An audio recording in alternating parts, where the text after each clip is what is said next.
بسم اللہ الرحمن الرحیم۔ آج کی ویڈیو ایک بہت بڑے ڈاکو سے متعلق ہے کہ جو ڈاکوؤں کا سردار تھا تو ایک ڈاکو کہ لوگوں کو لوٹا کرتا تھا، قافلوں کو لوٹا کرتا تھا، لوگوں کو ان کی جمع پونجی سے محروم کر دیا کرتا تھا، ان کے مال و دولت سے محروم کر دیا کرتا تھا، ان کو ان کے خون پسینے کی کمائی سے محروم کر دیا کرتا تھا، لوگوں کی آہوں کی سسکیوں کی بھی پرواہ نہیں کیا کرتا تھا۔ قافلوں کو لوٹنا اس کا محبوب مشغلہ تھا، لیکن ایک عمل ایسا کرتا تھا، ایک عمل اس کا ایسا تھا کہ جو اللہ کے مقرب بننے کا ذریعہ بنا، اللہ کے پسندیدہ بندوں میں شامل ہونے کا ذریعہ بنا۔ ایک عمل تھا کہ جس عمل نے اسے اللہ کی رحمت کا حقدار بنا دیا، جس عمل نے اسے ایک بہت بڑا عبادت گزار بنا دیا اور نیک متقی پرہیزگار بنا دیا، عبادت اور ریاضت کا عادی بنا دیا۔ سنیں گے تو آپ کا بھی ایمان تازہ ہوگا اور اللہ نے چاہا تو روزوں سے محبت ہو جائے گی۔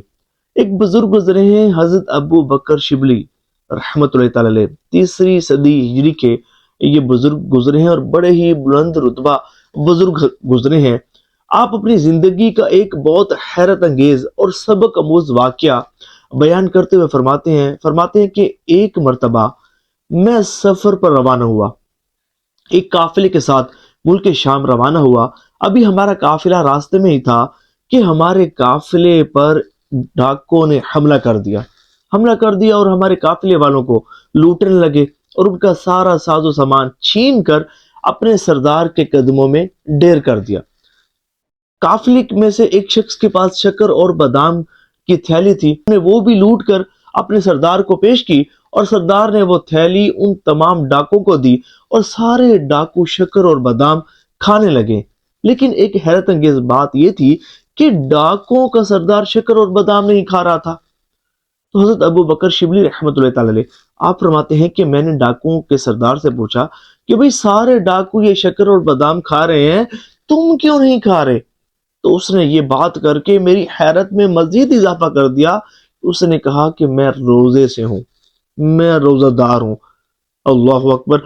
حضرت ابو بکر شبلی رحمۃ اللہ تعالی علیہ آپ فرماتے ہیں کہ میں دل میں سوچنے لگا، یہ تو ڈاکوؤں کا سردار ہے، یہ تو لوگوں کو لوٹا کرتا ہے، انہیں ان کے مال و زر سے محروم کر دیتا ہے، انہیں ان کی جمع پونجی سے محروم کر دیتا ہے، ان کا سب مال و اسباب سب کچھ یہ چھین لیتا ہے، اور یہ سمجھے کہ اتنا ظالم اور جابر شخص ہے، اور تقوی و پرہیزگاری کا عالم یہ ہے کہ یہ روزہ بھی رکھتا ہے۔ بڑی حیران کن بات ہے۔ تو آپ رحمۃ اللہ تعالی علیہ اس ڈاکو سے مخاطب ہوئے اور فرمایا کہ یہ کیا بات ہے کہ تم لوگوں کو لوٹتے بھی ہو اور ادھر تم روزہ بھی رکھتے ہو، یہ کیا بات ہے؟ تو اس ڈاکو نے بڑی ہی سبق آموز بات کی، اس نے بڑی ایک سمجھے کہ ایک ایسی بات کی کہ آپ فرماتے ہیں کہ میں سن کر حیران رہ گیا۔ اس ڈاکو نے کہا، بات تمہاری ٹھیک ہے کہ میں گناہ کرتا ہوں، اللہ کی نافرمانی کرتا ہوں، اللہ کے بندوں کو لوٹتا ہوں، لیکن مجھے یہ بتاؤ اللہ سے صلح کی بھی کوئی راہ چھوڑنی چاہیے یا نہیں چھوڑنی چاہیے؟ کوئی تو ایک عمل ہو کہ جو اللہ سے صلح کا ذریعہ بنے، تو بس یہی ایک میرا عمل ہے کہ میں روزہ رکھا کرتا ہوں، حضرت ابو بکر شبلی رحمۃ اللہ تعالی علیہ آپ فرماتے ہیں کہ بات آئی گئی ہو گئی، میں اس بات کو بھول گیا۔ ایک مرتبہ میں طواف کعبہ کر رہا تھا کہ میری نظر ایک ایسے شخص کے اوپر پڑی کہ جس کے چہرے پر عبادت کا نور تھا، جس کی پیشانی پر عبادت کا نور تھا، اور عبادت اور ریاضت کی وجہ سے اس کا جو جسم تھا وہ کمزور پڑ گیا تھا، اس کا جسم پیلا پڑ گیا تھا، جسم میں جھکاؤ آ گیا تھا کہ اتنی کثرت سے وہ عبادت کا عادی مجھے لگ رہا تھا۔ تو جب میں نے غور سے اس شخص کو دیکھا تو وہی ڈاکو تھا کہ جو قافلوں کو لوٹا کرتا تھا۔ تو میں اس ڈاکوں کے جو سردار تھا اس سے مخاطب ہوا، میں نے کہا کہ تم تو ڈاکوں کے سردار تھے، تم تو قافلے لوٹا کرتے تھے، میں تو آج تمہیں بڑا عبادت گزار دیکھ رہا ہوں، اور تمہارے چہرے پر عبادت کا نور، تمہاری پیشانی پر عبادت کا نور، تمہارے پیشانی پر سجدوں کی کثرت کے آثار، یہ ایک دم تم پر اتنی کرم نوازیاں کیسے ہوئیں؟ تو اس ڈاکو نے کہا، وہی ایک عمل میرے کام آیا اور اللہ سے میری صلح کا ذریعہ بنا کہ جو میں روزہ رکھتا تھا، اللہ کریم نے روزے کی برکت سے مجھ پر اپنی رحمتوں کا نزول فرمایا اور مجھے اپنے نیک اور برگزیدہ بندوں میں شامل فرما لیا۔ اللہ اکبر۔ اے عاشقان رسول، تو پتہ چلا کہ روزہ بندے کو اللہ کا مقرب بنا دیتا ہے، روزہ بندے کو اللہ کے پسندیدہ بندوں میں شامل فرما دیتا ہے، روزہ بندے کو اللہ کی رحمت کا حقدار بنا دیتا ہے، اور روزہ بندے کو اللہ کے اطاعت گزار اور عبادت گزار بندوں میں شامل کروا دیتا ہے۔ دیکھیں، آج بڑے ہی افسوس کے ساتھ کہنا پڑتا ہے کہ مسلمانوں کی ایک تعداد ہے کہ جو بلا عذر شرعی روزہ نہیں رکھتی، ان کو پتہ ہی نہیں کہ یہ کتنی برکتوں والا عمل ہے۔ فرمایا گیا کہ اگر کسی نے بلا عذر شرعی ایک دن کا روزہ چھوڑ دیا تو پھر سارے زندگی بھی وہ روزہ رکھتا رہے تو ایک روزے کی فضیلت کو نہیں پا سکتا۔ دیکھیں، یہ جو رمضان المبارک ہے نا، یہ اللہ تعالیٰ کا ہم پر خصوصی احسان ہے۔ حضرت علی المرتضیٰ شیر خدا کرم اللہ تعالی وجہہ الکریم فرماتے ہیں کہ اگر اللہ تبارک و تعالیٰ کو امت محمدیہ پر عذاب دینا ہوتا تو وہ ہم کو رمضان شریف اور سورۃ اخلاص شریف کبھی نہ دیتا۔ تو گویا کہ یہ رمضان المبارک اللہ تبارک و تعالیٰ نے ہمیں جہنم سے نجات حاصل کرنے کے لیے عطا فرمایا ہے۔ اور پھر فرمایا گیا کہ بدبخت ہے وہ شخص کہ جس نے رمضان کو پایا اور اپنی بخشش نہ کروا سکا۔ بدبخت ہے وہ شخص کہ جس نے رمضان کو پایا اور اپنی بخشش نہ کروا سکا۔ دیکھیں، ایک مرتبہ نا حضور صلی اللہ علیہ وآلہ وسلم ممبر پر تشریف لے گئے۔ توجہ سے سنیے گا، بڑا مزہ آئے گا۔ ممبر پر تشریف لے گئے، پہلی سیڑھی پر قدم رکھا، فرمایا آمین۔ دوسری سیڑھی پر قدم رکھا، فرمایا آمین۔ تیسری سیڑھی پر قدم رکھا، فرمایا آمین۔ تو صحابہ کرام علیہم رضوان کو بڑا تعجب ہوا اور عرض کی، یا رسول اللہ صلی اللہ علیہ وآلہ وسلم، آج ایک حیرت انگیز بات دیکھی ہے کہ جب آپ ممبر شریف پر تشریف لے جا رہے تھے تو آپ نے ہر سیڑھی پر قدم رکھتے ہوئے آمین فرمایا۔ یا رسول اللہ صلی اللہ علیہ وآلہ وسلم، اس کی وجہ کیا ہے؟ تو حضور صلی اللہ علیہ وآلہ وسلم نے ارشاد فرمایا کہ جب میں نے ممبر پر پہلی سیڑھی پر قدم رکھا تو میرے پاس جبرائیل امین حاضر ہوئے اور عرض کیا، یا رسول اللہ صلی اللہ علیہ وآلہ وسلم، اس کی ناک خاک آلود ہو کہ جس کے سامنے آپ کا ذکر ہوا اور اس نے آپ پر درود پاک نہ پڑھا۔ آپ فرماتے ہیں، میں نے کہا آمین۔ پھر میں نے جب دوسری سیڑھی پر قدم رکھا تو جبرائیل امین نے عرض کی، یا رسول اللہ صلی اللہ علیہ وآلہ وسلم، اس کی ناک خاک آلود ہو کہ جس نے اپنے والدین کو یا ان میں سے کسی ایک کو بڑھاپے میں پایا اور ان کی خدمت کر کے جنت کا حقدار نہ ٹھہرا۔ تو آپ فرماتے ہیں کہ میں نے کہا آمین۔ پھر جب میں نے تیسری سیڑھی پر قدم رکھا تو جبرائیل امین نے عرض کی، یا رسول اللہ صلی اللہ علیہ وآلہ وسلم، اس کی ناک خاک آلود ہو کہ جس نے رمضان کو پایا اور پھر بھی اپنی بخشش نہ کروا سکا۔ تو آپ نے فرمایا آمین۔ اے عاشقان رسول، غور کریں، جبرائیل امین جیسے مقرب فرشتے کی بد دعا کیا کم تھی کہ حضور صلی اللہ علیہ وآلہ وسلم نے اس پر آمین کی مہر لگا دی۔ ہمیں بالکل بھی رمضان کے روزے رکھنے میں سستی نہیں کرنی چاہیے۔ کیا خبر کہ یہ ہمارا آخری رمضان ہو، کیا خبر کہ ہمیں پھر اس کے بعد رمضان شریف نصیب ہوتا ہی ہے یا نہیں ہوتا۔ یہ یقین مانیے، یہ اللہ تبارک و تعالیٰ کا بڑا ایک احسان ہے۔ اس نے ہم پر کرم نوازی فرمائی کہ اپنا پیارا پیارا رمضان عطا فرمایا، بخشش و مغفرت کا مہینہ عطا فرمایا، تمام مہینوں کا سردار عطا فرمایا۔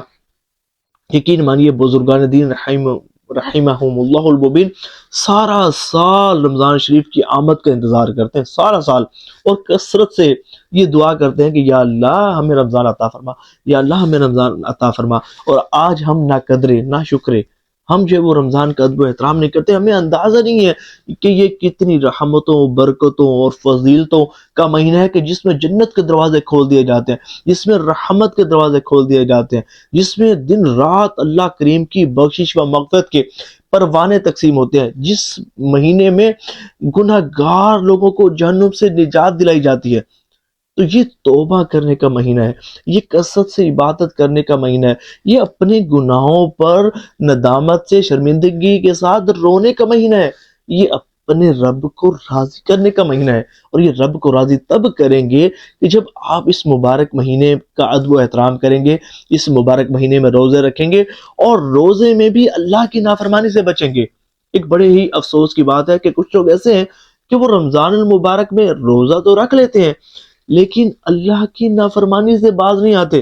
جس طرح غیر رمضان میں جھوٹ، غیبت، چغلی، فلم ڈرامے، گانے بازی، بہتان، الزام تراشیاں، ریاکاریاں اور سمجھے کہ فضول گفتگو اور اللہ تعالیٰ کو ناراض کرنے والی کلمات کی کثرت، والدین کو تکلیف پہنچانا، پڑوسی کو تکلیف پہنچانا، عزیز رشتہ داروں کو تکلیف پہنچانا، دوست احباب کو تکلیف پہنچانا، رشوت کا لین دین، سمجھے کہ حرام روزی کمانا، سب کچھ جس طرح غیر رمضان میں ان کا جاری ہوتا ہے نا، تو رمضان میں روزہ رکھ کر بھی یہ عمل ان کا جاری رہتا ہے. تو دیکھیں حدیث طیبہ میں آیا ہے کہ جس نے بری بات کہنا اور اس پر عمل کرنا نہ چھوڑا تو اللہ تعالیٰ کو اس کے بھوکا پیاسا رہنے کی کوئی حاجت نہیں.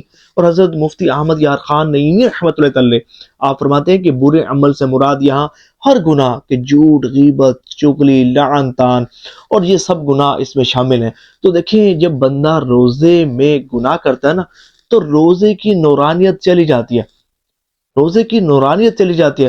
دیکھیں آپ نے وہ حدیث شریف سنی ہوگی، وہ واقعہ سنا ہوگا کہ جب حضور صلی اللہ علیہ وآلہ وسلم نے اپنے صحابہ کرام علیہم الرضوان کو روزہ رکھنے کا حکم ارشاد فرمایا اور فرمایا کہ جب تک میں نہ کہوں مجھ سے اجازت نہ لے لو تو افطار نہ کرنا.